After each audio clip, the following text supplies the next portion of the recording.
சுனாமியை எதிர்கொண்டு கம்பீரமாய் நிற்கும் திருவள்ளுவர் சிலை பண்பாட்டின் குறியீடு என முதலமைச்சர் மு.க.ஸ்டாலின் நெகிழ்ச்சியுடன் தெரிவித்துள்ளார்.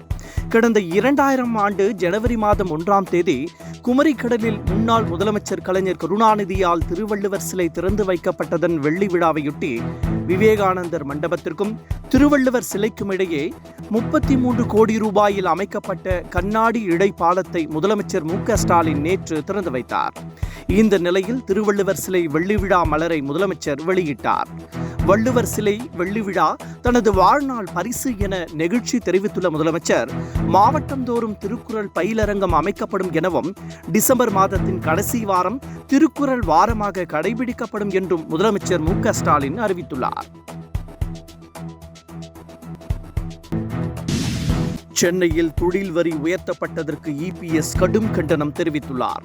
சென்னை வாழ் மக்களுக்கு புத்தாண்டு பரிசாக 35% தொழில் வரி உயர்த்தப்பட்டுள்ளதாக அவர் தெரிவித்துள்ளார்.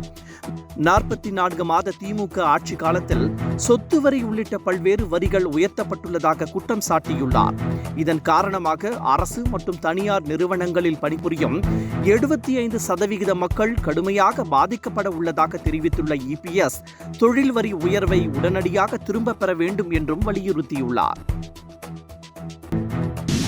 இந்தியாவின் வெளிநாட்டு கடன் 60.04 லட்சம் கோடியாக உயர்ந்துள்ளதாக தெரிவிக்கப்பட்டுள்ளது.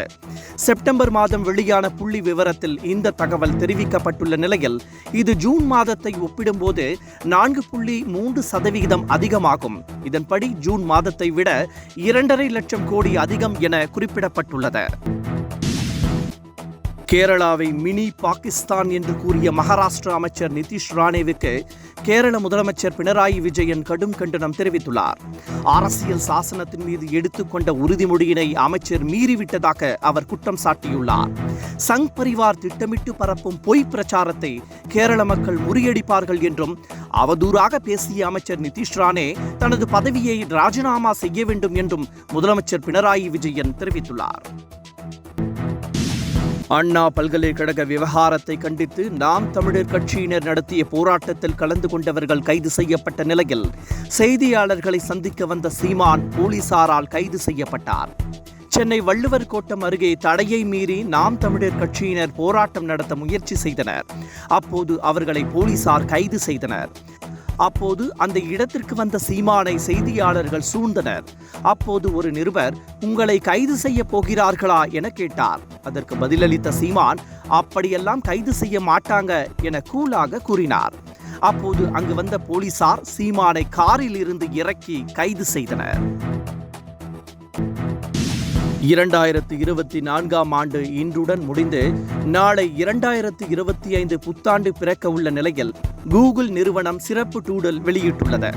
வழக்கமாக பல்வேறு துறைகளில் சாதனை படைத்த பிரபலங்களின் பிறந்த நாள் உள்ளிட்ட முக்கிய நாட்களில் அவர்களுக்கு பெருமை சேர்க்கும் வகையில் கூகுள் நிறுவனம் டூடல் வெளியிட்டு சிறப்பித்து வருகிறது.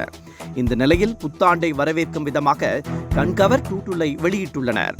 கூகுளில் உள்ள 0 என்ற எழுத்தை 12 மணியை குறிக்கும் கடிகாரம் உள்ளே வடிவமைத்து 2025ஆம் ஆண்டை பிரகாசமாக இருக்கும் என குறிப்பிடும் வகையில் இந்த டூடல் சிறப்பாக அமைக்கப்பட்டுள்ளது.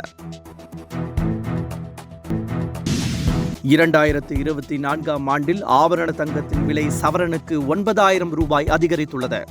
எந்த ஆண்டிலும் இல்லாத அளவில் இந்த ஆண்டு தங்கத்தின் விலை கடுமையாக உயர்ந்தது. ஜனவரி மாதம் 1 கிராம் ஆபரண தங்கத்தின் விலை 5,910 ரூபாய்க்கு விற்பனையானது. ஒரு சவரன் 47,280 ரூபாய்க்கு விற்பனையானது. பின்னர் படிப்படியாக அதிகரித்து 7,110 ரூபாய்க்கு விற்பனையாகிறது. ஒரு சவரன் ஆபரண தங்கத்தின் விலை 9,600 ரூபாய் உயர்ந்து 56,880 விற்கப்படுகிறது. என்றும் உங்களுடன் மை இந்தியா. முக்கிய செய்திகளை உடனுக்குடன் தெரிந்து கொள்ள சப்ஸ்கிரைப் பண்ணுங்க, பெல் பட்டனை பிரஸ் பண்ணுங்க. என்றும் உங்களுடன் மை இந்தியா.